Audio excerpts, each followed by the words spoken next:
Nós da questão, como sair da sua infelicidade, Marcos Lacerda, um psicólogo falando disso. Bora lá. Da infelicidade. Isso é possível? Você vai descobrir que é. É sobre isso. Por que vezes 2? Eu não sou jovem dinâmico. Bora. Por mais que a gente não perceba, infeliz ninguém quer ser.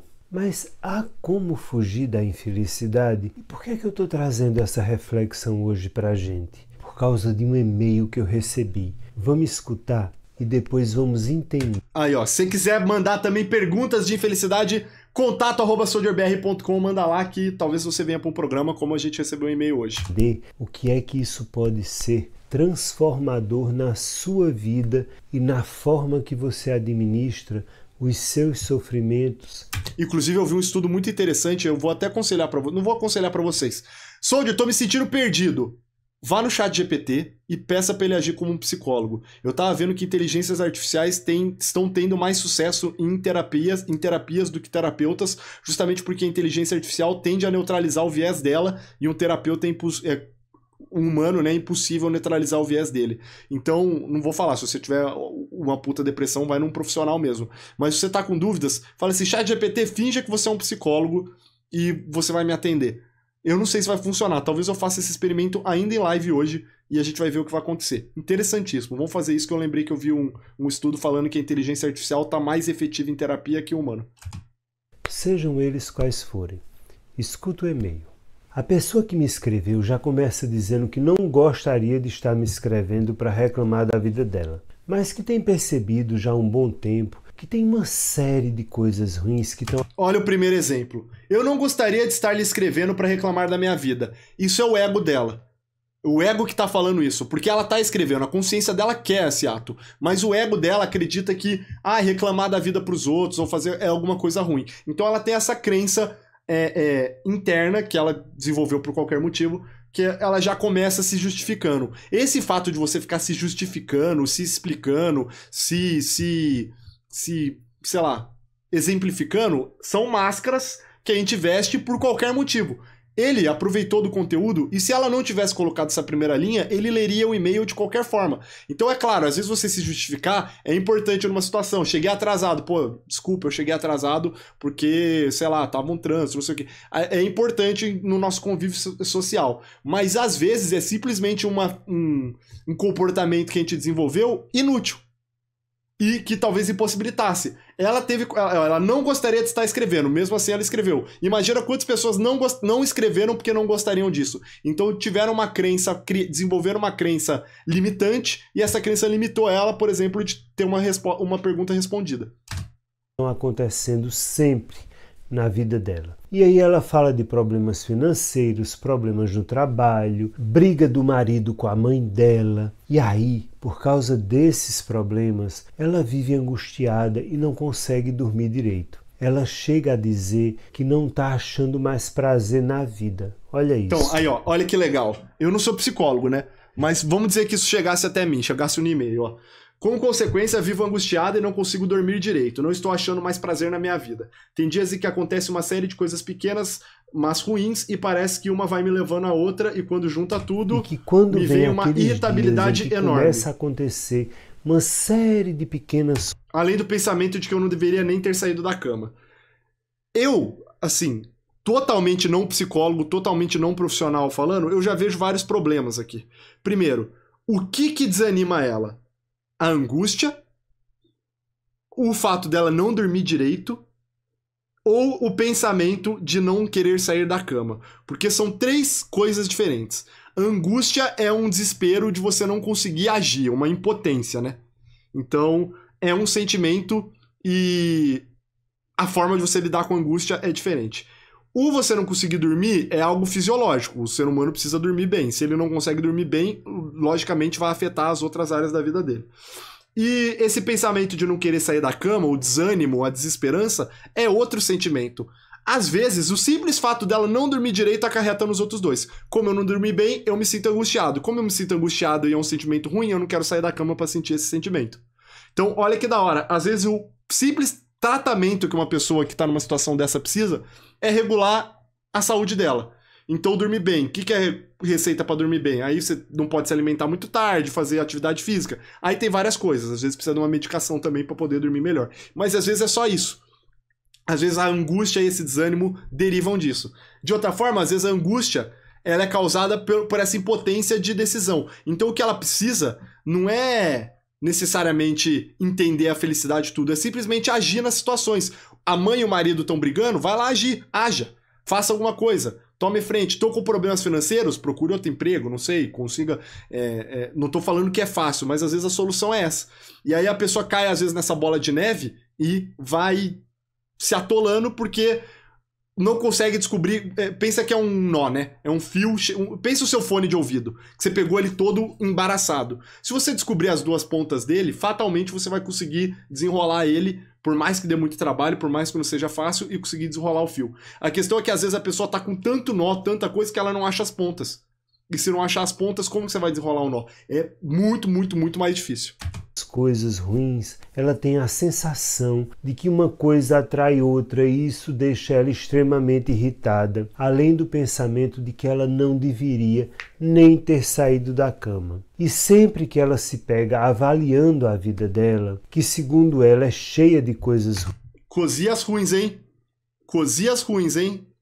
ruins, o primeiro instinto dela é se questionar: por que comigo? E aí ela fica pensando em todas as coisas boas que ela fez e diz fazer ao longo da vida e se questiona por que é que ela tem que passar por tudo isso. E ela termina dizendo que nem sabe se é mesmo um caso para consultar um psicólogo, mas que como ela não sabe mais para quem pedir ajuda, ela veio recorrer a mim para saber como lidar com tudo isso. Antes de eu começar a falar da mensagem que esse e-mail vai trazer para a gente, deixa eu começar dizendo uma coisa que eu tenho certeza que você já escutou, que é muito comum. Quando alguém reclama da infelicidade ou alguma coisa assim, sempre tem alguém que diz: ah, você devia ir lá no Hospital do Câncer, ver como é. Você devia ir lá.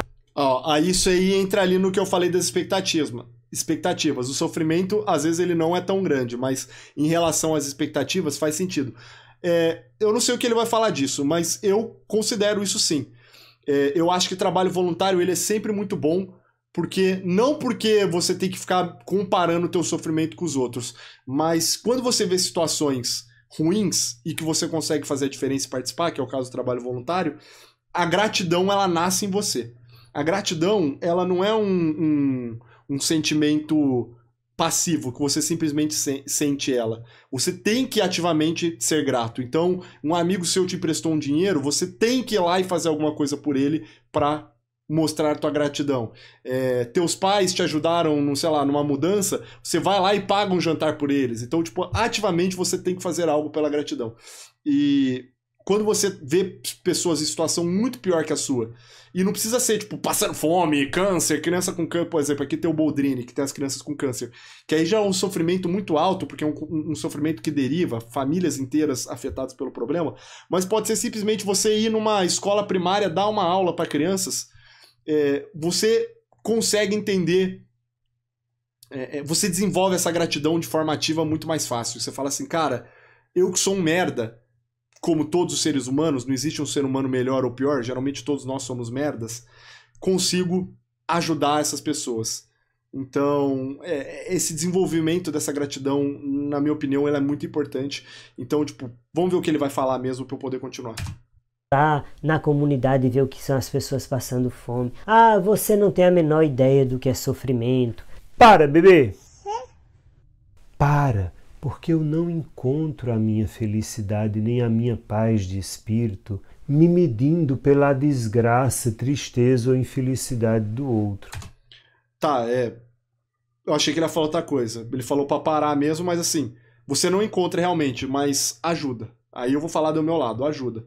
Você perceber que aquela bolinha de sofrimento que a gente viu lá no outro vídeo, ela não é menor ou maior do que parece por causa do seu ambiente, você vai diminuir ela. Por mais que o tamanho dela não altere.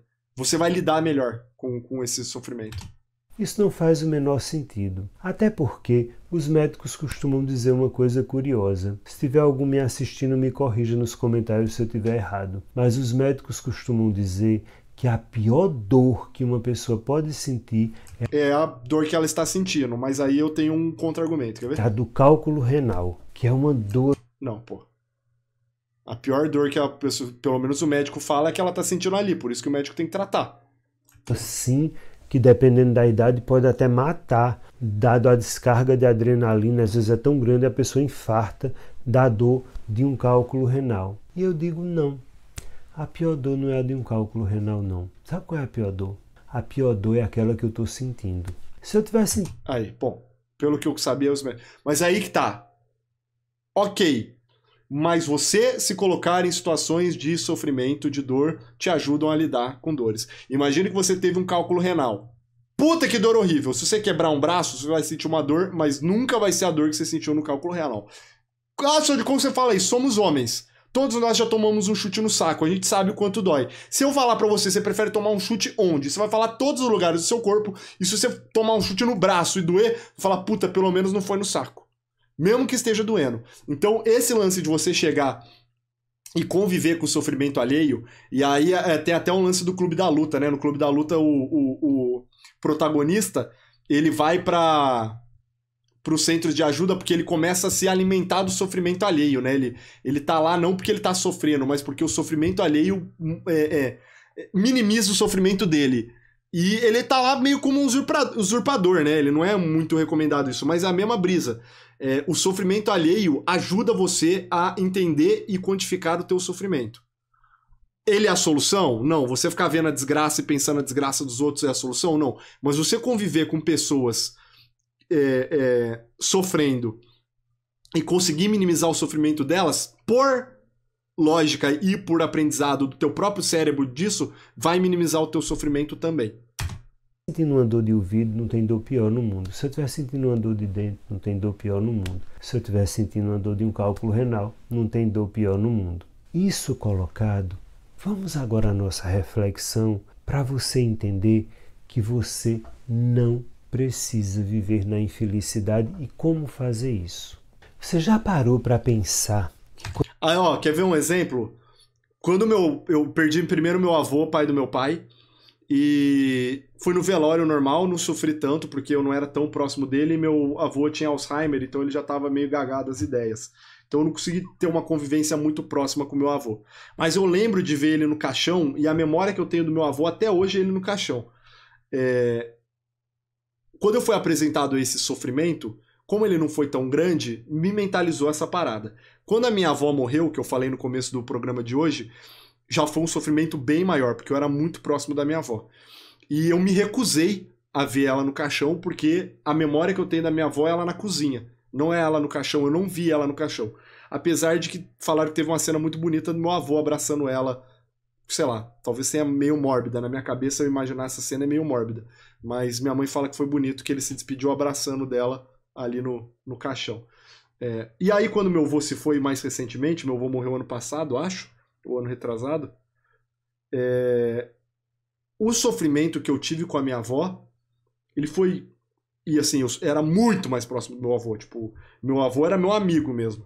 Meu avô era parceiro, assim. Eu lamento do meu avô não conhecer o Matheus e não poder conviver com mais coisas. Mas quando eu tive a perda do meu avô, a dor que eu senti foi muito menor, porque a dor que eu senti com minha avó foi maior. Porque a dor da minha avó também, além de eu ser mais novo e não ter calejado da dor,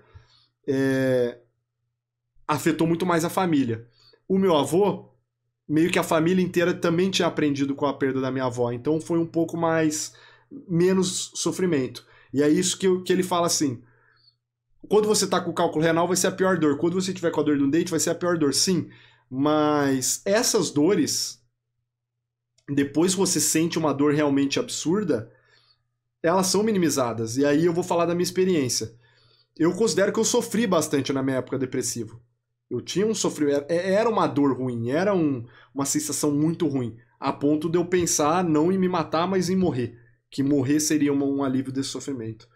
E é que eu não fico doente, eu não tenho muito problema, mas dificilmente eu acredito que alguma dor física, alguma doença, alguma coisa tratável vai conseguir me afetar e me abalar, ou me derrubar, ou me deixar infeliz do que uma dor assim.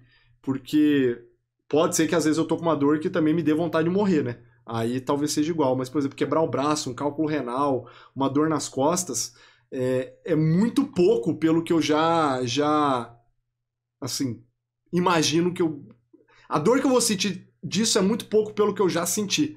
Então por isso que eu acho assim que não é necessariamente você não ficar se comparando. Ficar se comparando é ruim, mas às vezes pode ajudar. Quando a gente está mergulhado num sofrimento, primeiro, a gente sempre acha que é para sempre. E a gente esquece que a vida é uma grande passagem. Até a vida passa. O que dirá os sofrimentos? As alegrias também. Mas no final das contas, que tudo passa. Mas, e se eu disser uma coisa para... Então, aí eu vou discordar de você de novo, psicólogo. Tem dores que não vão passar. Por isso que eu falei, o sofrimento, ele sempre vai existir, cara. Ele não vai deixar de passar. O que a gente considera passar é aprender a lidar com ele. Então vamos descobrir que eu tenho um câncer terminal, eu vou morrer daqui 2 anos. Não vai passar esse sofrimento. Mas a questão é que eu posso aprender a viver com ele. Eu posso me lamentar 2 anos e ficar reclamando e sofrendo 2 anos seguidos, ou eu posso sofrer ali na notícia, sofrer no início e pensar o que eu faço depois e ter uma vida feliz e 2 anos felizes pro final. Então eu não considero que tudo passa. Não, eu acho que o sofrimento ele é eterno. A gente sempre vai sofrer. A questão é que a gente aprende a lidar com o sofrimento. A gente estar vivo é estar sofrendo. Por quê? Porque a gente tá num mundo que vai acabar, cara. Pode ter uma guerra, seu pai pode morrer, seu amigo pode morrer, sua namorada pode morrer, seu filho pode morrer. Tudo isso pode acontecer agora. Tipo, pode ser que a Iba não chegue em casa hoje. É um sofrimento que eu tô prestes a viver. A questão é que eu sei lidar com ele. Como ele ainda não aconteceu, eu não deixo ele me acometer. Tem pais que isso acontece, são ultraprotetores. Ah, não vou deixar meu filho sair de casa, não vou deixar meu filho ir numa festa, não vou deixar fazer nada. Então, eu acho que o sofrimento ele sempre existe. O que a gente faz é saber lidar com ele. Para você que me escreveu, que talvez você vá achar esquisito. Coisas ruins não acontecem na sua vida. Sabe o que é que acontece na sua vida? Tudo acontece na sua vida. Agora, você acha que só acontecem coisas ruins. E não é verdade. Você, assim como eu, ou como qualquer outra pessoa que está escutando, precisa entender que tudo acontece na nossa vida. De bom, de ruim, de decepcionante, de virtuoso, de justo, de injusto, tudo. Então, começa parando de se sentir privilegiada e se perguntando por que comigo.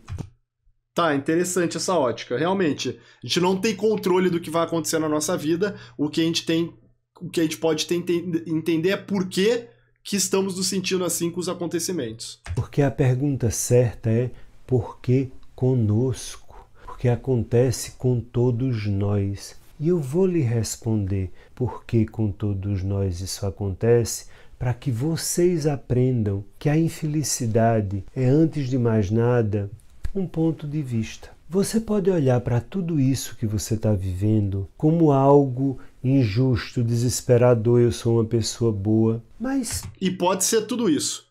A grande questão é, pode ser que seja injusto, pode ser que seja desesperador e pode ser, mas o que você pode fazer em relação a isso? Pelo menos eu acredito nisso. Porque, por exemplo, meu prédio caiu, desmoronou, eu perdi minha casa. É injusto? É injusto pra caralho. O que eu posso fazer? Eu posso processar a obra, posso, sei lá. Então, eu não acredito também nessa neutralidade de que, tipo, tudo é uma lição, tudo pode ser aprendido, tudo tem um lado bom, em tudo dai graças. Tipo, em tudo dai graças, sim. Porque tudo pode ser aproveitado, mas ele só vai ser aproveitado se você for aproveitar. Então, você precisa ativamente tomar uma ação em relação à vida em si, né? Aos acontecimentos da vida.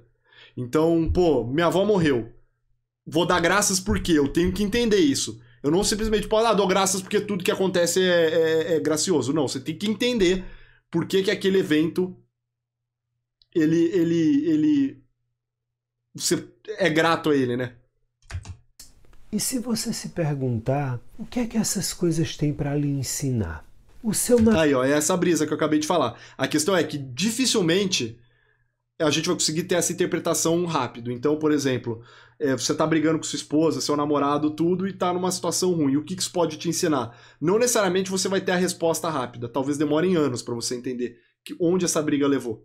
Então, eu acho, por exemplo, que você não deve se basear só nisso. Você deve procurar essa resposta, mas às vezes essa resposta vai demorar alguns anos ou algumas experiências de vida a mais para você poder entender ela. Então, para solucionar esse problema, por que eu e minha esposa estamos brigando? Você consegue controlar a sua esposa? Não, em tese a gente não consegue controlar ninguém. Então, o máximo que você pode fazer é alterar você mesmo. Então, será que eu tenho que ceder mais? Será que eu tenho que me comunicar melhor? Será que eu tenho que... Você tentar ver o que você errou, e mesmo que você não entenda, mesmo que você ache injusto, mesmo que você ache que você está sendo menosprezado, mesmo que você ache que você tenha razão, se você quer continuar esse relacionamento, se você acha importante continuar esse relacionamento, aí você se desdobra. Por isso que eu falei assim, às vezes as situações vão ser injustas, vão ser ruins, mas a gente vai ter que tomar a decisão, e lá na frente talvez só a gente entenda. Marido que briga com... Mesmo que o entendimento seja, não, eu tinha que ter terminado o relacionamento. Eu entendi, demorou 3 anos pra entender que eu tinha que ter terminado o relacionamento. Mas melhor do que você terminar no impulso ali do momento e se arrepender. Sua mãe, será que não é hora de você aprender a ser uma reconciliadora? Se você tá com problemas financeiros, será que não é hora de você se perguntar o que você faz com a sua força de trabalho ou como você pode se melhorar? Ah, está culpabilizando a vítima. Não, eu estou dizendo que eu não acredito que existam vítimas e que eu não acredito que existam coisas ruins. Sofrimentos? Sim, eu acredito que existem. Coisas ruins? Não. O que eu acredito é que a gente recebe na vida presentes embalados, com embalagens feias, espinhentas, ásperas, que machucam a mão. Mas se eu jogar fora esse presente sem desembrulhá-lo, eu nunca vou saber o que é que tem dentro dele. Compreende? Eu vou lhe dar um... Então, se você partir, eu concordo com ele que, assim, necessariamente bom e ruim não existem, né? Aconteceu um negócio muito ruim, mas esse negócio ruim é aquilo que eu falei sobre o não julgar que tem na religião também. Por que você não deve julgar o outro? Porque se existe um ser onipotente, onipresente, onisciente, ele é o único capaz de julgar, porque ele é o único que viu todos os fatos. Então tem um drogado na rua, um cracudo lá. Eu sou cristão, eu vou na igreja todo domingo, eu sou mais iluminado, eu vou ter a salvação antes dele, ou eu vou ter a salvação e ele não vai ter porque ele tá usando a droga. E não, porque pode ser que aquele cracudo ali, ele teve que passar por aquele momento para ele ser resgatado por uma equipe de missionários, os missionários terem cuidado dele, tratado o vício dele, e aí por gratidão ele entra na igreja e aí ele vira um cristão, entre aspas, melhor que você, por exemplo, vamos dizer assim, que julgou ele no início. Então é esse lance. O ruim, ele só é ruim se você olhar ele momentaneamente e comparativamente com alguma coisa. Às vezes você tem que passar por coisas ruins para ter coisas boas. Então, no final, o ruim não foi ruim per se, né? Exemplo pessoal que eu já dei em outras lives, talvez alguém aqui já tenha ouvido esse exemplo que eu vou dar, e eu não sou régua para nada, mas foi provavelmente uma das experiências mais fortes que eu já tive na minha vida. Quando minha mãe estava para morrer, ela teve um AVC assim devastador. Quando eu vi a tomografia dela, não tinha sobrado nada de cérebro. Era um pedacinho de cérebro que tinha sobrado só. E ela estava como uma bela adormecida. Ela jamais tornaria a acordar, ela jamais tornaria a escutar, ela jamais tornaria a falar, porque o cérebro dela tinha sido completamente devastado. Eu não precisava de nenhum neurologista para me dizer isso. Então, eu chamei o hospital e disse: me dê o protocolo de cuidados paliativos que eu vou assinar. Cuidados paliativos é quando você assina um documento no hospital dizendo que a pessoa que você ama só vai ter direito a cuidados paliativos, ou seja, ela ficaria recebendo a ventilação mecânica, ela ficaria recebendo remédio para dor, para não sentir dor, ela ficaria recebendo soro e alimentação pelo nariz e só. Todo o resto. Então, cara, olha aí, ó, o sofrimento ele existiu, a mãe dele teve um AVC, não tem controle, aconteceu. Às vezes esse AVC aconteceu porque a mãe comeu o bombom que ele deu na Páscoa. Olha isso. Então, um presente que em tese era um negócio bom pode ter sido responsável por fazer um açúcar, um coágulozinho que desgrudou lá, sei lá, do coração, foi e parou no cérebro e deu AVC. Então, olha como não dá pra gente quantificar o que é bom e o que é ruim. Tudo depende do futuro. Mas esse sofrimento existiu. E aí, assim, Como que eu veria isso se acontecesse comigo? Estaria preparado? Não. Sofreria? Sofreria. Por que eu sofreria? Porque como a gente tem possibilidades infinitas de convivência, de conversas, de tudo, eu não falei tudo que eu queria falar pra minha mãe, eu não mostrei tudo que eu queria mostrar pra minha mãe, eu queria que minha mãe visse, por exemplo, o Matheus com a minha idade. Talvez seja algo do meu ego que quer que minha mãe vê, sei lá, como que eu criei um filho. Pode ser que seja do meu ego, ainda não fiz essa reflexão. Mas eu tenho ainda cenários infinitos pra viver com minha mãe e se acontece um negócio desse, simplesmente acabou. Tudo que eu consegui viver, eu vivi. Mas, partindo da minha ótica de como eu vejo felicidade e sofrimento hoje em dia, eu seria grato. Eu seria grato de eu ter podido conviver o tempo que eu convivi com minha mãe, porque tem gente que não tem mãe. Seria grato de eu poder, de tudo que ela fez por mim, eu, sei lá, senti que eu não envergonhei minha mãe, senti que eu fui um fardo na vida dela, um problema na vida dela, senti que eu fui um prazer na vida dela, que eu trouxe mais felicidade pra ela. Agradecer que, por mais que ela sofreu um AVC, se fosse esse caso, seria algo difícil, pelo menos é uma morte com menos sofrimento do que um câncer, como a minha avó passou. Eu não gostaria de ver minha mãe passando por uma doença tão devastadora, por uma cirurgia tão invasiva, por se alimentar em sonda, que era muito ruim, porque minha avó, ela ficava deitada na cama e a sonda era pelo nariz pro estômago. E aí punha tipo um funil, assim, fazia uma mistura lá de proteínas, vitaminas, tudo, ia descendo, passava pelo nariz e parava no estômago. E minha avó tinha ânsia disso, porque, imagina, tá caindo uma comida no estômago direto, assim, um negócio meio calórico, às vezes ela vomitava. Então, cara, eu não gostaria de ver minha mãe passar por isso, por ela e por mim. Então, seria grato nessas situações, por mais que seja uma situação de sofrimento absurdo. Soldier, você tá preparado para perder seus pais? Não sei. Acho que não, ainda não. Mas estou em vias de. Por isso que eu falei, tanto esse lance da paternidade e esse agora que eu tô falando no caso do sofrimento, da felicidade, tudo, eu acho que eu não tô pronto e talvez eu nunca esteja pronto. Talvez sejam duas áreas aí da humanidade que só no nosso leito de morte a gente vai conseguir entender mesmo o que era certo, o que era errado, o que valeu a pena, o que não valeu a pena, o que a gente deveria ter feito ou não. O resto ela teria que resolver sozinha. Então, se ela tivesse uma parada cardíaca, ninguém poderia tirar ela disso. Se ela tivesse uma descompensação da pressão arterial, ninguém poderia tirá-la desse quadro. Você imagina como foi assinar esse papel para mim? A pessoa que eu mais amava na minha vida estava indo embora. E eu estava assinando um papel dizendo: deixem ela ir embora se ela precisar ir.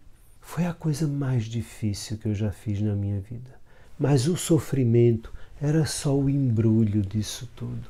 Porque na hora de ir embora, minha mãe estava me ensinando uma grande lição sobre amar. Quando a gente ama, de verdade, a gente deixa partir. A gente não prende o outro só porque a gente não aguenta o sofrimento da gente. E essa foi a grande... E é isso mesmo, porque ali, em tese, a mãe já tinha ido, né? Ela só, tipo, se você quisesse manter a mãe viva, era só por uma questão dele não estar pronto de perder a mãe, mas... Então, o sofrimento dele, estava colocando o sofrimento dele acima do da mãe. E isso é perigoso, né? A gente achar que sabe o que é melhor para os outros. Lição. E 13 dias depois... Baseado na gente, né? Depois de eu ter assinado esse papel, ela fez uma descompensação cardiológica, o médico não interferiu porque não podia. Ali ela teve uma parada cardíaca e se foi tranquilamente dormindo. Eu sofri horrores, horrores. Mas esse sofrimento foi uma grande lição de amor que eu tirei. Então, se eu tivesse pego todo esse papel espinhento que estava embrulhando esse papel, que era aprender a deixar quem eu amo ir embora quando precisa ir embora, eu não teria aprendido muita coisa que hoje eu sei sobre amor. Então, para você... Então, mais ou menos, né? Você aprendeu uma coisa sobre amor com essa lição. Eu entendo que é importante, mas não necessariamente todas as situações ruins que acontecem na sua vida você tem que tirar um aprendizado. Às vezes as situações ruins que acontecem na sua vida é o teu próprio organismo, tua própria mente falando: cara, isso tá ruim, tá te alertando. Tipo uma crise de ansiedade, uma parada assim, às vezes é o teu corpo falando: gente, precisamos tomar uma ação aqui, ó, tá ruim a situação. Puf, ansiedade. Então, não necessariamente você tem que falar, tipo, vou aprender uma lição. Às vezes é simplesmente um alerta. Que acha que só passa por sofrimento, pergunte-se, o que é que esse embrulho tão feio, tão espinhento tem para lhe ensinar? Desembrulhe esse papel e você vai descobrir que os sofrimentos sempre são lições para a nossa vida. Porque não há... Então, mas aí não é só o sofrimento, tudo é lição para nossa vida. As conquistas, as vitórias, tudo são lições. É que as conquistas boas, as coisas boas, é mais fácil da gente aprender delas, né? Porque a gente vai querer lembrar. Então é tipo o ratinho que vai lá no treinamento e ele bate a mãozinha e ganha uma comida. Pô, se eu tô ganhando uma comida, é mais fácil de eu lembrar disso e ele vai aprender isso. É a mesma coisa a gente assimila mais fácil os não sofrimentos, os prazeres, como coisas boas. Mas não necessariamente eles são, né? Tipo, usar droga vai te dar um prazer e não é uma coisa boa. É a mesma brisa aqui do sofrimento. Nem todo sofrimento vai ser um aprendizado, pelo menos não na minha visão. Alguns sofrimentos, eles simplesmente acontecem porque ele tem que acontecer e você não vai aprender nada disso. Um exemplo, guerra.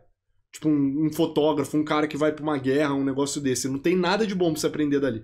Nada. Você não vai sair, você não vai ganhar nada indo pra uma guerra. Não existe nada de bom que vai ter ali que você vai conseguir extrair pessoalmente.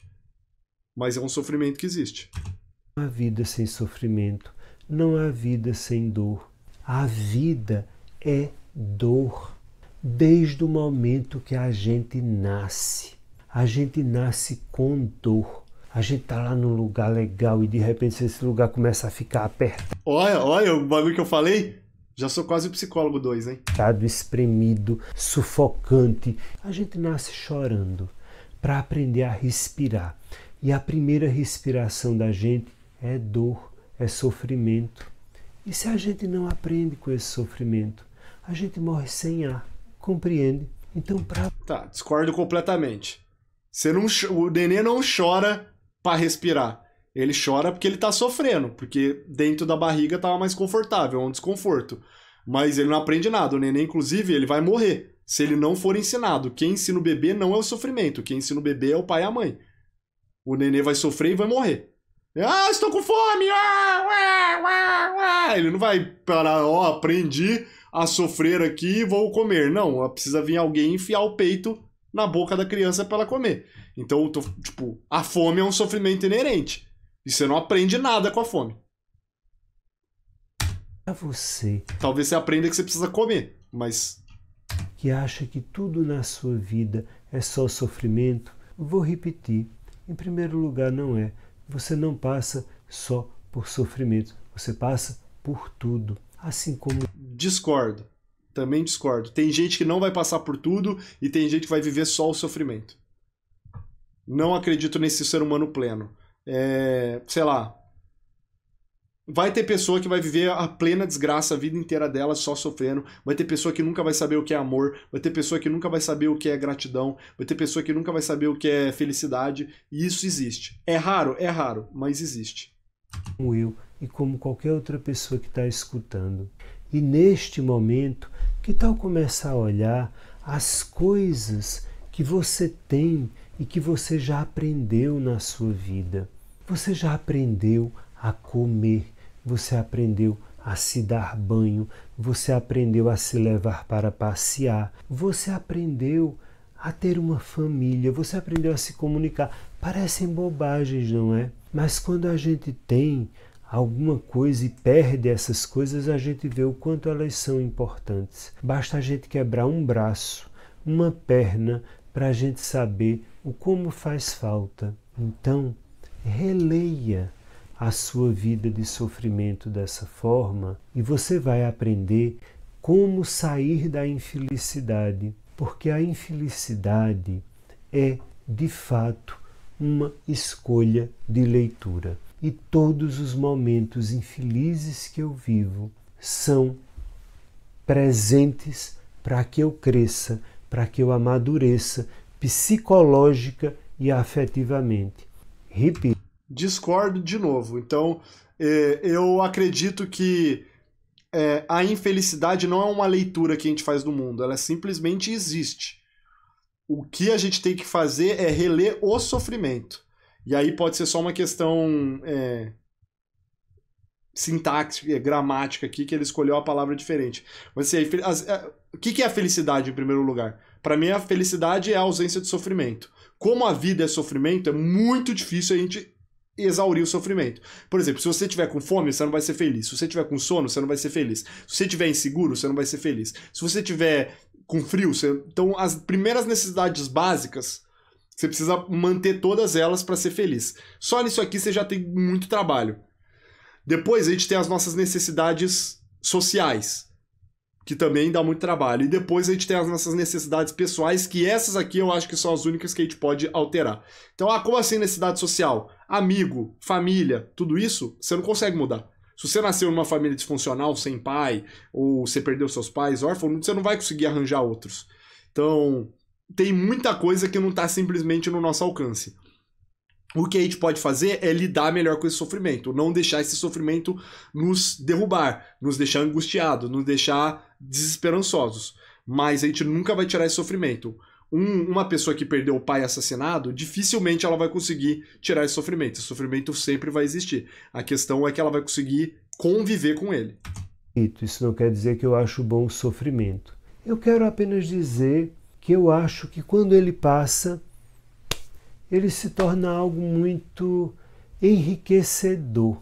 Então, não se amargure, nem você que me escreveu, nem você que está me escutando, porque o que quer que você esteja passando, vai passar.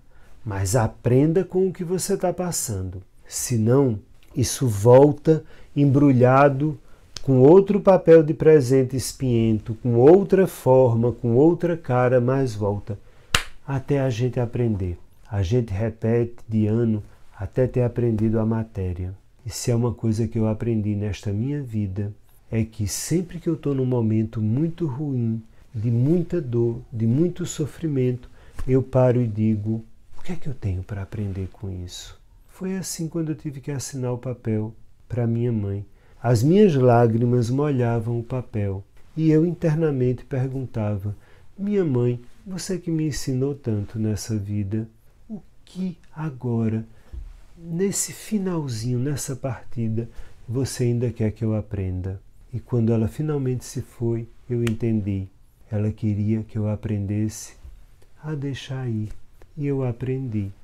Então, não jogue fora o presente só porque o papel que embrulha ele é de sofrimento. Desembrulha isso e vê o que é que tem dentro para você. Você vai se surpreender como a sua vida vai se transformar. Pense nisso. Tchau, até a próxima. Tchau, falou demais. Cara, o que eu gostei é que ele falou do presente como se fosse um presente, uma embalagem que você ganha, né? Mas eu tava refletindo aqui, pensando no presente como o tempo presente, né? E é até engraçado o tempo presente ter esse nome, né? Porque ele realmente é um presente mesmo, não sei definir o que é um presente. Algo bom que você ganha, às vezes o presente é ruim, mas ele é algo te dado, te entregue.